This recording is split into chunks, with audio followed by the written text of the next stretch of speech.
Hey guys, so I've been working on a track um, and trying to get it more into the All Day I Dream kind of vibe with the nice punchy low end, and was really just struggling to get there until I started using reference tracks. And I want to show you how to use a reference track to achieve a sound that you like, you hear it, and you want your track to sound similar in terms of the mix down to your reference track. So let me just first play you the example. So this is my reference track. And I want you to pay attention to mostly just listening to the low end and like really feeling the sub. So if you aren't on headphones and you're watching on your phone or something, you probably shouldn't be watching this tutorial. Just make sure you have headphones on or you're listening to good speakers with a sub, because this whole tutorial is really about the low end. So yeah, I'm going to play that again and just pay attention to the low end of it. You can really feel like every kick and every little punchy sound that's happening in the sub, and at least this like really dynamic and groovy low end. And so this is how the track that I was working on sounded at first.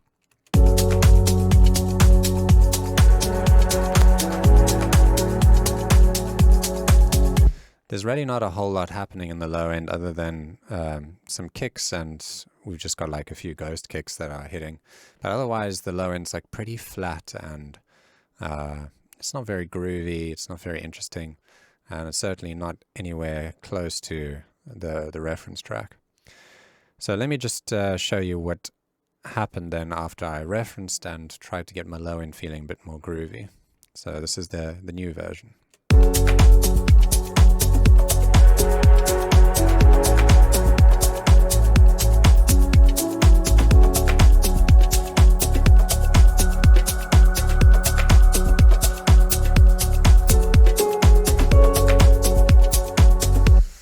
So yeah, it's feeling a lot more groovy and a lot closer to the reference track than the first version.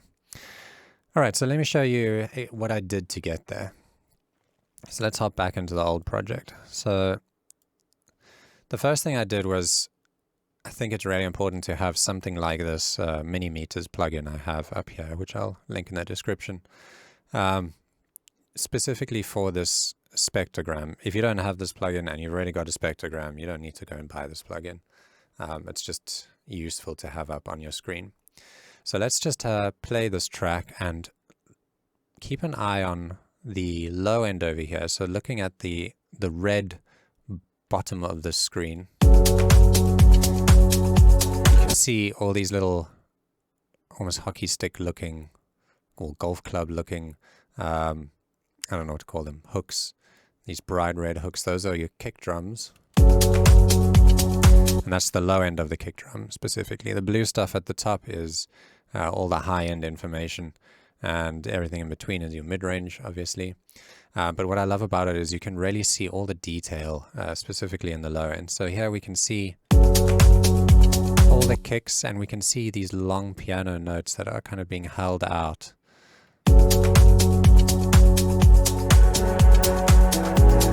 And the only other stuff that's happening there are these little ghost kicks that are landing between the other kicks. All right, so let's have a look at our reference track and compare that.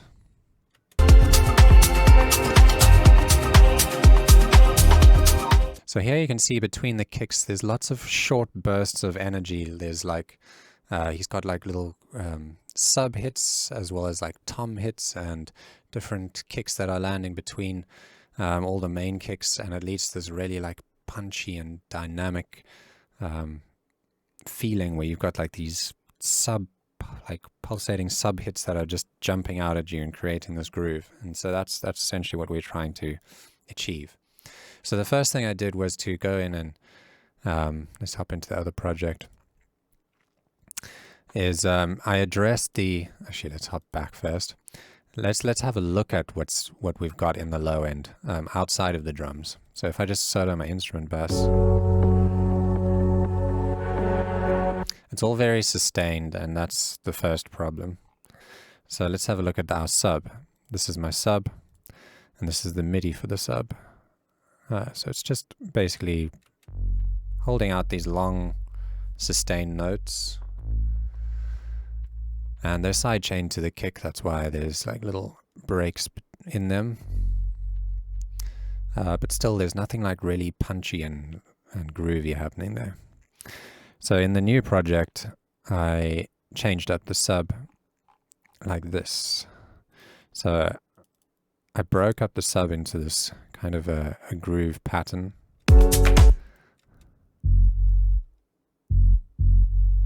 So now we've got some breaks, some gaps in the sub.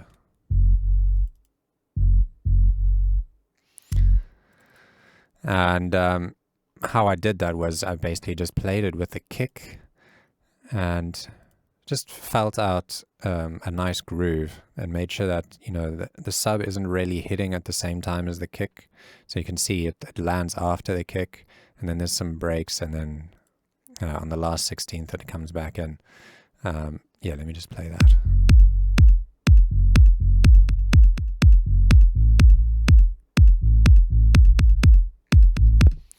So now you can see it kind of like it's filling in gaps between the kick, but not really just sitting over the kick. But there's still quite a lot of space for groove if we compared it to the original to the reference track. That one's like really full, and a lot of the gaps are being used up with small, short hits. And so how I used up that space, you can see, let's go back down to the sub. Here I've got this tom that I added, and it's just an 808 tom. It actually comes from my template, my starter template. If you don't have it, it's on my Patreon. So you can go and grab it. But in the template, you'll see there's under perks, there's a tom here, and I like this tom because I've already tuned it. So if you play, you know, C on your keyboard, the tom's going to come out in C. So it's perfectly tuned already. But yeah, so I just looked at where there was room for some more hits. So here you can see the sub kind of like fades out, and so there's room for another tom hit over here. And it kind of plays like a nice groove along with the kick and the bass. Let's listen to that.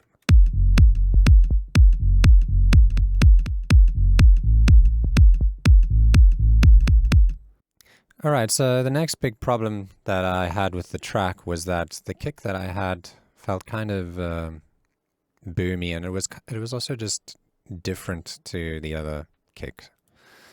So let's just play this one. Oops.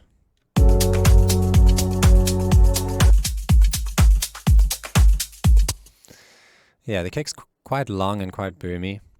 If you compare it to this one feels a bit shorter, and it's also just got this really nice softness to it. Soft but punchy. And the best way to solve this is to simply just go in and sample the kick drum that you're referencing, because until you're using the exact same kick as your reference track, it's just, the low end just will never feel the same. And it's going to drive you nuts. Just, you're going to be sitting there adjusting volumes and EQing your kick. And I mean, everybody, all the pros do this. They go in and sample kick drums from other tracks. I don't know about all of them, but I've spoken to like at least 5 to 10 guys that are on the top labels, and they all sample kick drums from tracks. Okay, so once you've got the kick drum sorted out, now you know that you're not going to be thrown off by having a different kick drum. You got the same kick drum, so technically you should be able to get the bottom end sounding the same. There's another problem though. Your track might be in a different key, so the sub might feel different. You're obviously using different sub instruments, so just keep that in mind and don't get too caught up. Don't be like, I want my low end to be identical to the reference. We're just trying to get it as close as possible, while still obviously retaining the originality of your track. So now that you have the same kick drum, the next thing we can do then is to just pretty much match the volume of the kick drum in your track compared to the reference kick drum. So here, this is where I use span and a low pass filter to kind of compare them and see how loud everything's hitting. So what I like to do is to grab my reference over here, and you can see there's an EQ8 already on there. And what I'm doing is basically just playing this. And now I'm looking at this waveform here and seeing how basically how dynamic it is and how loud these little sub hits between the kicks are. So you can see all these little hits are pretty close in volume to the kick drums. There's only a little bit of a difference. So the kick drums are always the loudest thing, and everything else is like, it's still very noticeable, but there's still a gap between the peaks of the kick drums and all the hits between them.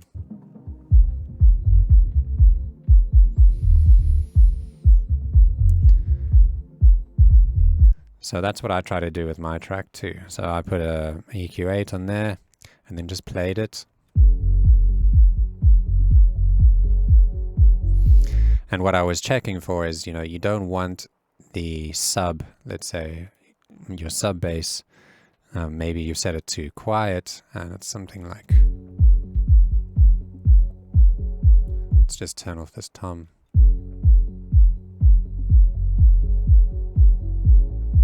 Maybe it's too quiet and you can just barely feel it. It's not like grooving with the track. You can turn it up. And over there you can see it's too loud. So in this case what will happen is this sub will start sucking the energy out of the kick. And then you get this like really weird feeling track. Like people will listen to it and they won't quite understand why it doesn't feel groovy, but it just doesn't. And the reason is the sub is too loud and it's sucking the energy out of the kick. So this is where you can just keep turning it down until it's sitting below the volume of the kick, but not too quiet.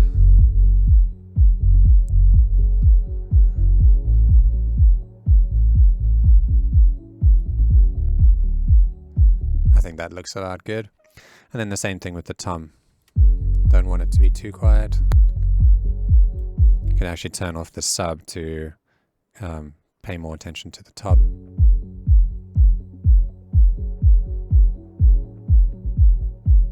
So you can see it's still pretty quiet. Can turn it up a bit more. There I would say it sounds pretty good and looks pretty good. So it's not overpowering the kick, but it's pretty audible. And now we just listen to the full low end, everything together.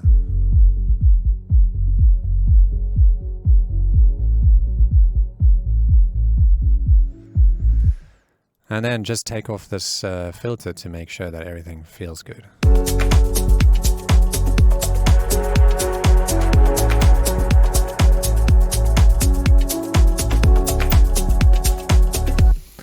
And then compare it to the original version and make sure that what you've done actually sounds better.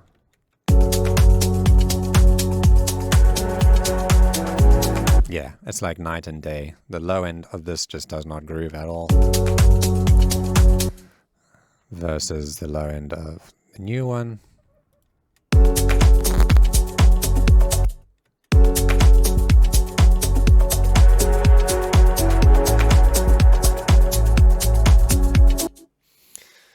Okay, yeah, so that's it for this tutorial. I hope you now have a better idea of how to use a reference track to improve the mixdown of yours. Thanks for watching, and I'll see you in the next tutorial.